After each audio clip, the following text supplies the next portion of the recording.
ప్రియమైన సహోదరి సహోదరులారా, దేవుని బిడ్డలారా, ఈనాటి 2వ పట్టణంలో పౌలు గారు ప్రబోధిస్తూ ఉన్న ప్రార్థన అనేది మనల్ని దేవునికి దగ్గరగా చేస్తుంది.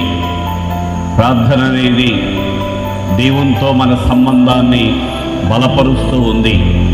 అలాంటి ప్రార్థన కేవలం మన కోసం, మన కుటుంబ సభ్యుల కోసమే కాకుండా అందరి కోసం ప్రార్థన చేయవాలి.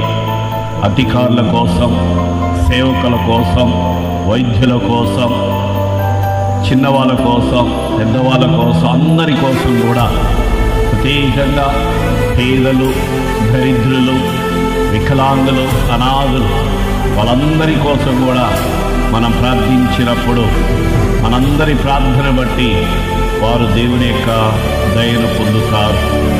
కాబట్టి ఇలాంటి ప్రార్థన స్వార్థంతో కాకుండా నిస్వార్థముతో అందరూ మనవలే బాగుండాలన్న ఆశతో, ఆకాంక్షతో దేవుని మొరపెట్టి ప్రార్థన చేయాలని పౌలు గారు ప్రబోధిస్తూ ఉన్నారు.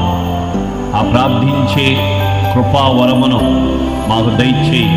ప్రార్థించి నిన్ను చేరి, ప్రార్థించి నీ దయను పొందే భాగ్యం దయచేయమని ప్రభువుని బలి పూజలో ప్రార్థన చేసుకుందాం. ఈ మహోన్నతమైన దివ్య బలి పూజలో పాల్గొనే ముందు చేసిన అన్ని తప్పిదాలకు పశ్చాత్తాపడుతూ దేవుని యొక్క క్షమాపణ కోసం మొరపెడదాం. దేవుని సన్నిధిలో తలలు వంచి కళ్ళు మూసుకొని చేతులు జోడించి మన మాటలు, మన తలంపులు, మన క్రియలు, మన ఆలోచనలు దేవునికి విరుద్ధంగా ఉన్నాయేమేమో పశ్చాత్తాపడుదాం.